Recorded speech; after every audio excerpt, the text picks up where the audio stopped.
I want you to try something for me before you keep watching. Open your banking app right now and scroll back through the last 30 days. Don't look at the rent. Don't look at the big stuff. I want you to count how many charges show up that are under $10. Go on, I'll wait. If you're anything like most people, that number is somewhere between 15 and 40. Coffee, a snack from the gas station, a streaming subscription, an app you forgot you downloaded, a delivery fee here, a buy it now impulse there. None of it felt like spending money. Each one felt like nothing. And that's exactly the trap. Because nothing, repeated enough times, becomes everything. Here's the thing nobody tells you about money. It's not the big purchases that quietly wreck people's financial futures. Most people are actually careful with the big stuff. They research the car. They compare mortgage rates.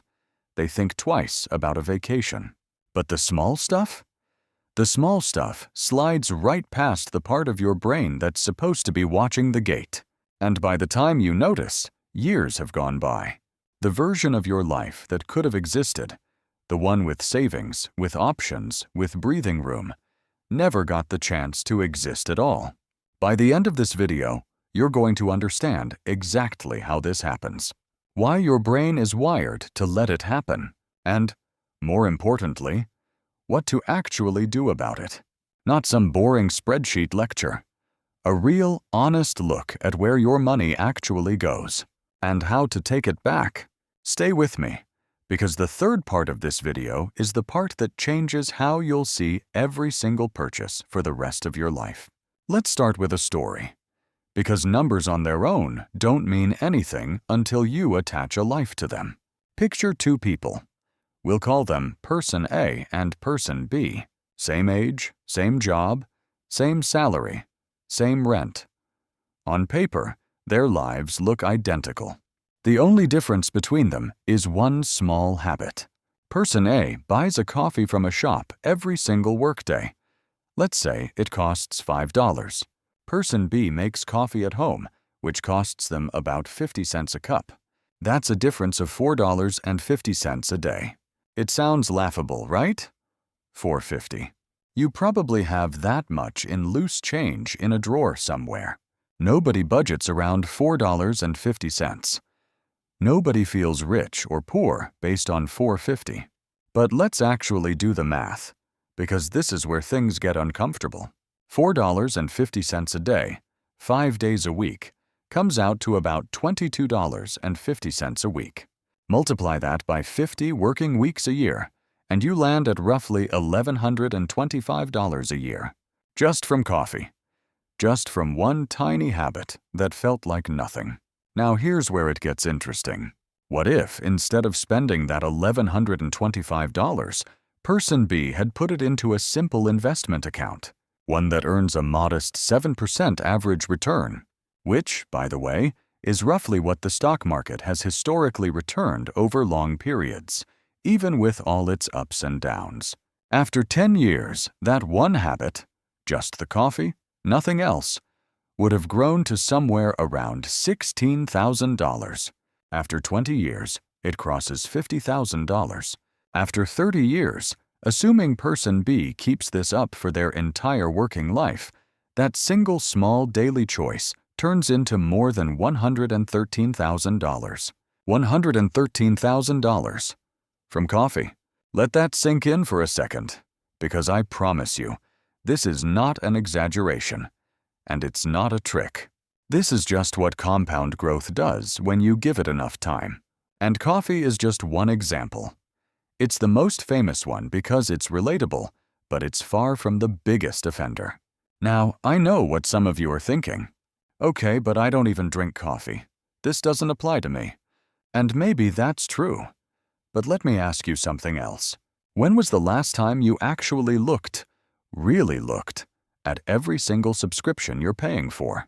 Streaming services, cloud storage, a gym membership you haven't used since January, an app that auto-renews every year and you forgot it even existed until just now, reading this sentence, when a tiny alarm bell went off in the back of your mind.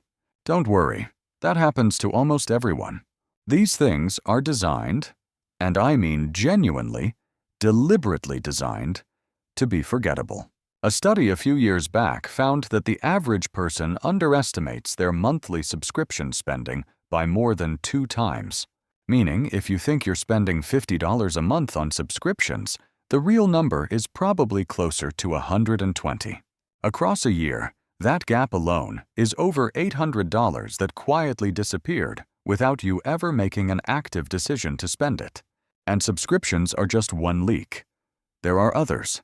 The convenience fee on food delivery, the extra few dollars for premium parking because you were running late, the impulse buy at the checkout counter, the gum, the magazine, the little gadget that promised to change your life for $9.99.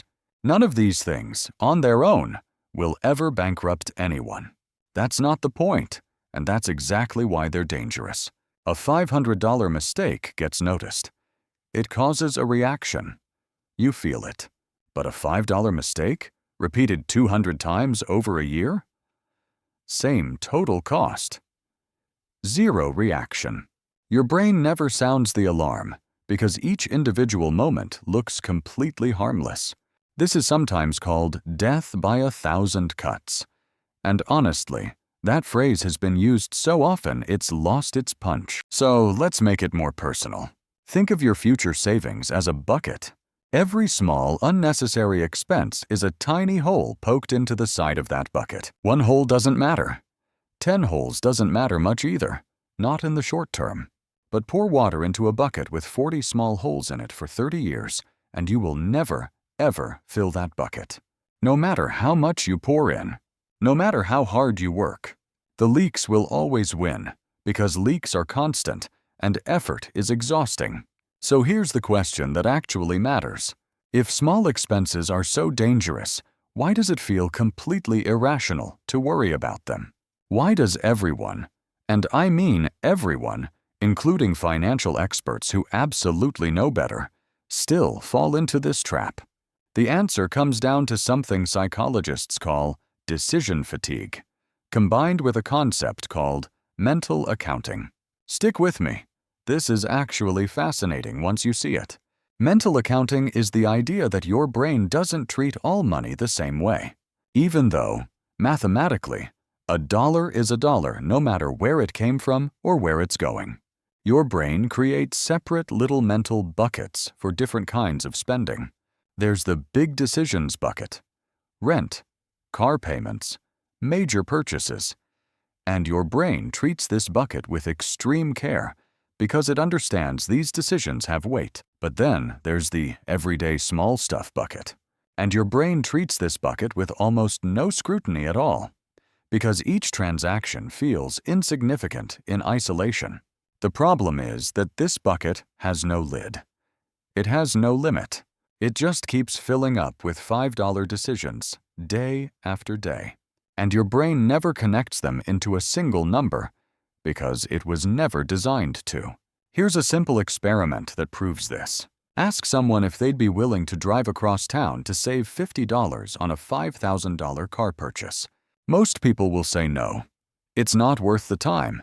$50 is barely 1% of the total. Now ask that same person if they'd drive across town to save $50 on a $100 television. Suddenly, many people say yes. Same $50, same drive, same time. But because the percentage feels different, the decision feels different. Your brain isn't measuring the actual dollar value. It's measuring the dollar value relative to whatever number is sitting next to it.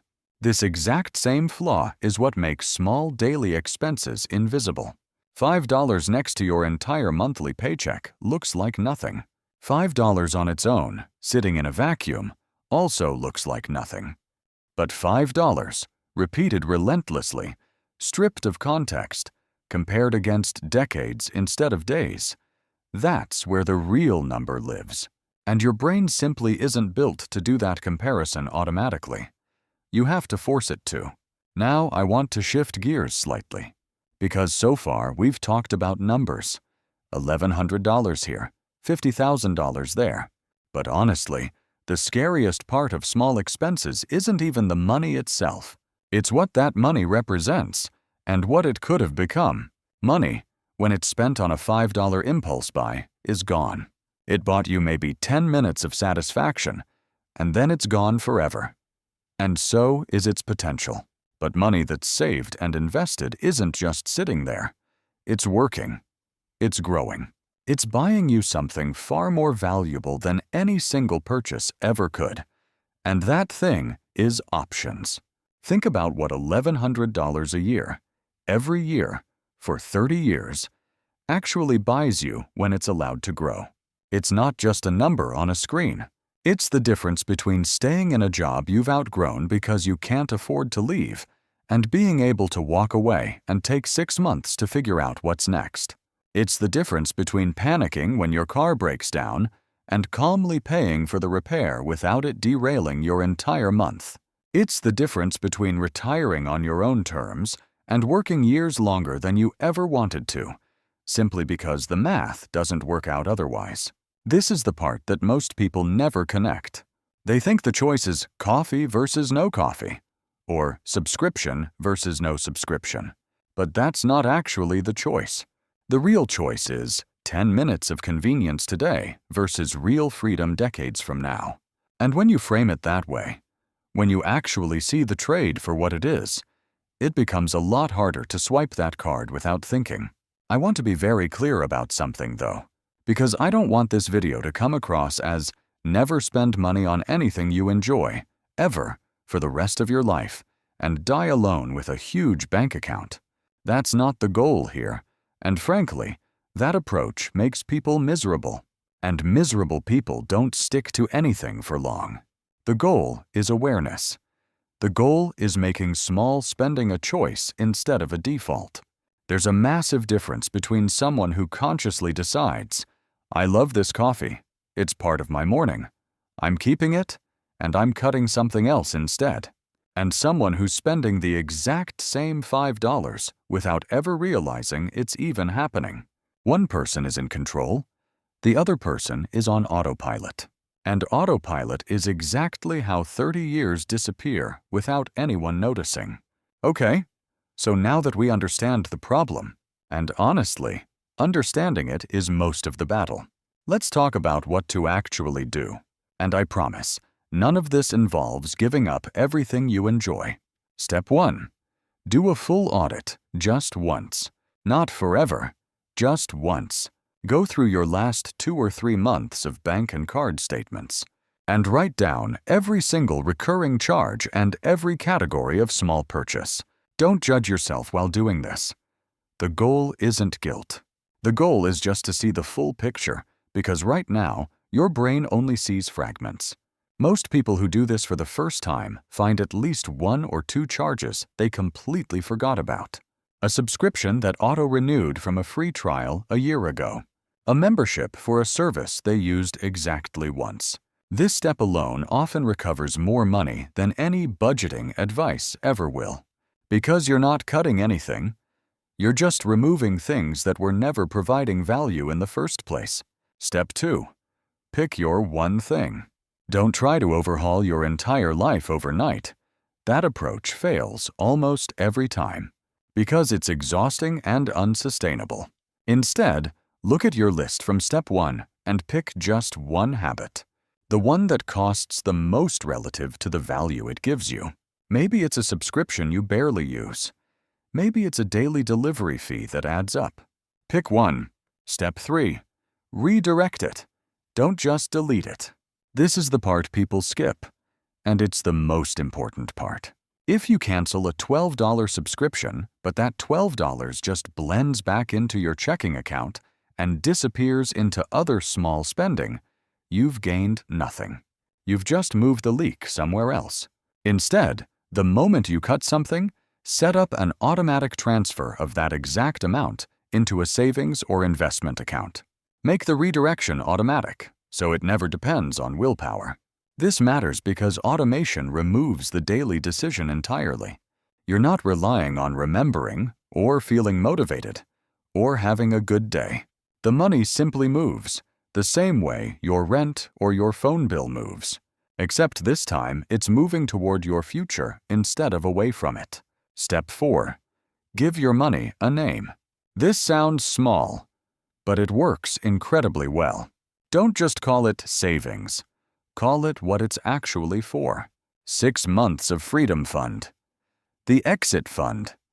Future me's down payment. When the money has a name and a purpose, your brain treats it completely differently. Then it treats an anonymous number in an account. It becomes part of that important decisions bucket we talked about earlier, instead of disappearing into the doesn't matter bucket. Step 5. Review it every month, not every day. This is the balance point. Checking your spending every single day creates stress and eventually leads to giving up entirely. Never checking at all is how the leaks go unnoticed for years. But once a month, just 10 minutes, same day every month, is enough to catch new leaks before they become old habits, without turning your finances into a constant source of anxiety. Here's what I want you to take away from all of this. Wealth isn't usually destroyed in one dramatic moment. There's rarely a single villain, a single bad decision, a single disaster that wipes everything out. Most of the time, wealth just leaks away, quietly, $5 at a time. So slowly that you never feel it happening, until one day you look up and wonder where 30 years went, and why you're not further ahead than you are. But here's the flip side, and this is the part that should actually make you feel good. Because wealth leaks away slowly, it can also be rebuilt slowly. You don't need a windfall. You don't need to win the lottery, or get some massive raise, or completely transform your life overnight. You just need to find the leaks, plug a few of them, and let time do what time does best. That $1,100 a year we talked about? That's roughly $3 a day. Most people could find $3 a day somewhere in their spending without changing a single thing they actually care about. And if that $3 a day is the difference between $100,000 and zero over 30 years, I think that's worth 5 minutes of looking through your statements this week. So here's what I'd love for you to do. Right now, before you close this video, think of just one small expense in your life. Just one. That you know, deep down, isn't really adding much value. It might be a subscription. It might be a daily habit. It might be something you've been meaning to cancel for months, but kept forgetting about. A stick figure standing front and center, looking directly forward with a calm and approachable expression. And I want you to drop it in the comments. Tell me what that one thing is for you. Not because I'm going to judge it. Honestly, mine is a streaming subscription I haven't opened in 8 months, and I still haven't canceled it. So trust me, none of us are perfect here. But because writing it down, putting it into words, sharing it with someone else, that's often the first step that actually makes people follow through. So go ahead, scroll down, and tell me, what's the one small expense you're finally ready to deal with? Thanks for watching this one all the way through. If this changed even slightly how you think about that next small purchase, that's the whole point. And that's already a win. See you soon.